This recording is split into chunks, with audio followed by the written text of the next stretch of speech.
안녕하십니까. 법무법인 산하집합건물팀에서 일하고 있는 이재민 변호사입니다. 오늘 이런 이야기를 한번 해보겠습니다. 여러분께서 집안일을 도와줄 사람이 필요해서 사람을 한 명 구했습니다. 일을 맡겨서 하는 양상을 봤는데 좀 마음에 안 드는 겁니다. 이거는 이제 정리를 하고 다른 사람을 새로 뽑아야 되겠다라는 그런 결심을 하게 됩니다. 그래서 이제 그 사람에게 정리하고 이제 나가달라 라고 요청을 하게 되는데, 그 요청을 받은 사람이 그런 얘기를 합니다. 내가 이 집 등기부를 한번 떼봤는데 당신이 집주인이 아닌 것 같더라. 당신 집주인도 아닌데 나한테 이렇게 나가라고 할 수 없다. 황당하기 그지없는 얘기입니다. 그런데 더 이상 이거에 대해서 시비를 가리기보다는 이 사람이 등기부를 문제 삼고 있으니까 정리하고 퇴거를 요청해야 되겠다 생각해가지고 등기부를 정리를 합니다. 그래서 이제 등기부상 소유자 명의도 가지고 온 다음에 등기부상으로도 공적장부상으로도 내가 이 집의 소유자, 주인이라는 것이 이제 확인이 되고 있으니까 그럼 이제 나가라 라고 하는데, 그랬더니 이 사람이 이제는 근데 당신이 홍길동 씨가 맞느냐,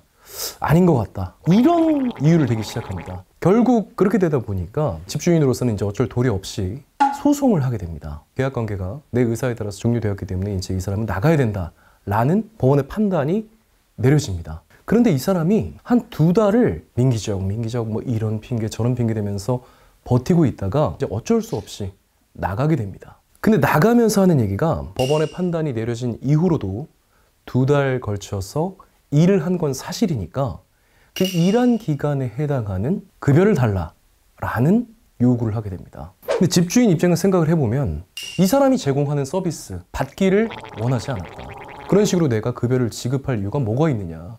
오히려 나는 이 사람을 빨리 내보내야 되는데 이 사람이 나가지 않음으로 해서 그동안의 불편한 동거를 계속해야만 했고, 특히나 새로운 사람을 구하기도 어려웠다. 집합건물 현장에서 이와 비슷한 일들이 사실은 비일비재하게 일어나고 있습니다. 집합건물에서 집주인에 해당하는 것은 관리단이라고 할 수 있을 겁니다. 구분 소유자들의 모임, 구분 소유자들의 집단이고요. 관리단이 어떤 업체를, 예를 들어 A라는 업체를 관리업체로 선정을 한다는 겁니다. 그러면 A라는 업체가 관리 업무를 수행을 할 텐데요.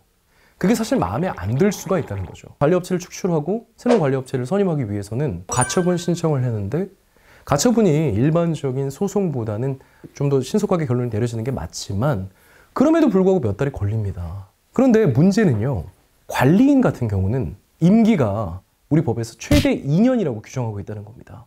지금 이런 식으로 법적 분쟁이 계속되고 그래서 몇 달을 하게 되면 최소한 임기의 한 반 정도 또는 3분의 1 정도를 그냥 그 소송으로 날려버리는 겁니다. 그러면서 그 기간 동안에 관리 업무는 누가 수행합니까? 기존의 A 업체가 계속해서 관리 업무를 수행하게 됩니다. 결국에는 간접 강제를 당할 것이 임박했을 때 나가지 않으면 예를 들어서 하루에 100만 원씩을 지급해야 된다, 이런 의무가 이행강제금이 부과되기 직전까지 가서는 겨우 이제 인수인계가 이루어지고 정말 어떤 불우한 사태라고 하지 않을 수가 없는데, 그 업체가 나중에 소송을 걸어옵니다.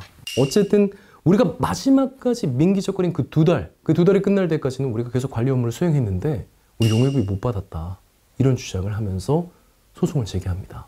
특히나 지금까지 용역비 지급이 거절되고 있었기 때문에 만약에 A라는 업체의 주장이 받아들여진다면 관리단 입장에서는 지연 손해금을 함께 물어야 될 가능성이 생기게 됩니다. 그러니까 제때 주지 않고 그렇게 지체하는 것에 대해서 손해배상을 별도로 해야 된다는 겁니다. 실제로 법원에서 기존의 계약이 유효하게 체결된 상태와 동일한 수준으로 용역비를 지급하라라는 판결이 내려진 경우도 있습니다. 관리단 입장에서 이런 상황이 굉장히 부당하다고 느낄 수 있다는 겁니다. 과연 우리가 이 업체의 모든 비용과 그리고 그 비용 지급이 늦어진 거에 대한 지연 손해금까지 지급하는 것이 과연 맞느냐, 그런 고민이 현장에서 있는데 조금 일반적인 차원에서 정리가 필요한 부분이 아닌가 하는 그런 생각이 듭니다.